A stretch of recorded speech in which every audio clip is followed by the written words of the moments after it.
Quando uma lesão ocorre, os principais objetivos de um programa de reabilitação ou de um programa Return to Play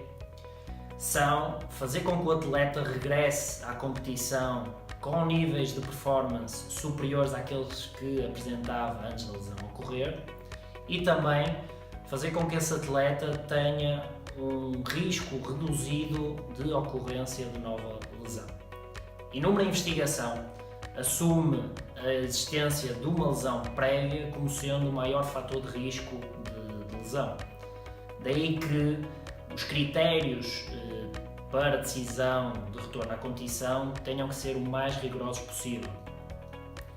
A monitorização das cargas de treino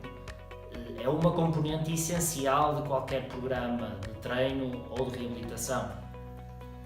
Ao monitorizar estas cargas, as variáveis aguda e crónica,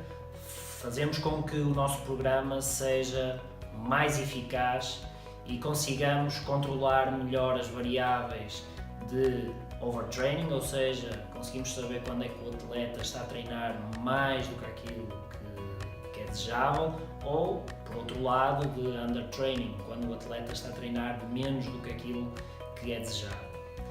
Na minha opinião, a monitorização das cargas de treino é uma das componentes mais esquecidas durante o programa Return to Play, após lesão. Isto deve-se essencialmente ao gap que existe entre os profissionais de reabilitação e de performance. Aqui podemos ver a representação gráfica de um exemplo de um atleta. Podemos dizer que este atleta é um futebolista, em que aqui à esquerda temos aquilo que é a relação entre a carga de treino aguda e crónica, ou seja, o rácio entre estas duas variáveis, e aqui podemos ver um período de 10 semanas, em que se iniciou, neste exemplo, às 12 semanas, terminando às 21, a um intervalo de 10 semanas. A investigação mais recente aponta como sendo um intervalo ótimo entre a relação de carga de treino aguda e crónica, o valor de 0.8 e 1.5. Ou seja, aquilo que nós pretendemos é manter as cargas de treino, a relação entre a carga de treino aguda e crónica, dentro deste intervalo, de forma a potenciar ao máximo a performance desse atleta, sem comprometer o seu risco de lesão, ou seja, manter o risco de lesão o mais baixo possível, sabendo que nunca será zero. E aqui neste caso deste atleta podemos ver que é um caso nada constante, ou seja, temos imensa variação ao longo das 10 semanas nas cargas de treino. E aqui neste exemplo começamos com 0.7, passado uma semana aí podemos dizer que o atleta teve um problema familiar, não treinou durante 2 vezes, este rácio baixou para 0.3,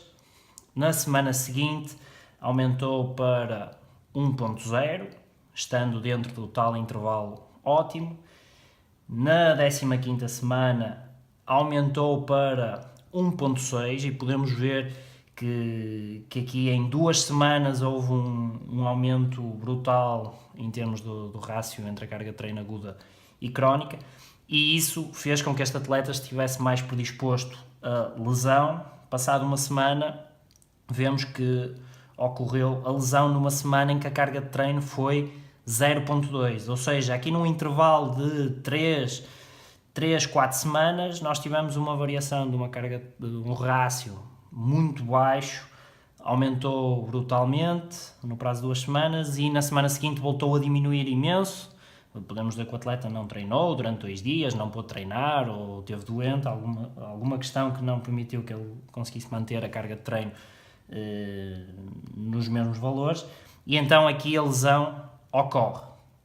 Ao ocorrer a lesão, podemos dizer que foi, por exemplo, uma entorse, uma pequena lesão muscular. Durante essa semana, o atleta para de treinar, não tem qualquer estímulo em termos de carga de treino, só está a realizar basicamente tratamento de marquesa, de forma a potenciar a regeneração dos tecidos, e passado 2 semanas volta a integrar os treinos com a equipa, e este rácio, uma vez que aumentou brutalmente para 1.9, podemos ver aqui, a lesão volta a acontecer. Não significa necessariamente que seja a mesma lesão, pode ser outra, devido a esta enorme variação de altos e baixos entre a carga de treino aguda e crónica. Podemos ver aqui que ao longo das 10 semanas este atleta apenas passou 2 semanas basicamente dentro daquilo que a investigação mais recente considera o intervalo ótimo, e isto deixa este atleta claramente mais predisposto à lesão, e a investigação mais recente diz-nos que tudo o que ande fora deste intervalo 0.8, 1.5 aumenta entre 2 a 4 vezes o risco de lesão. Então aqui, neste atleta, temos 2 soluções de forma a minimizar este risco neste intervalo. Uma delas é, durante o período de lesão, tentar manter a carga de treino das semanas anteriores, de forma a não haver uma variação brusca no rácio. A outra opção é a introdução de cargas de treino progressivas, não como neste exemplo. Por exemplo, aqui passamos de 0 para 1.9, tentar que a carga de treino aguda seja progressiva.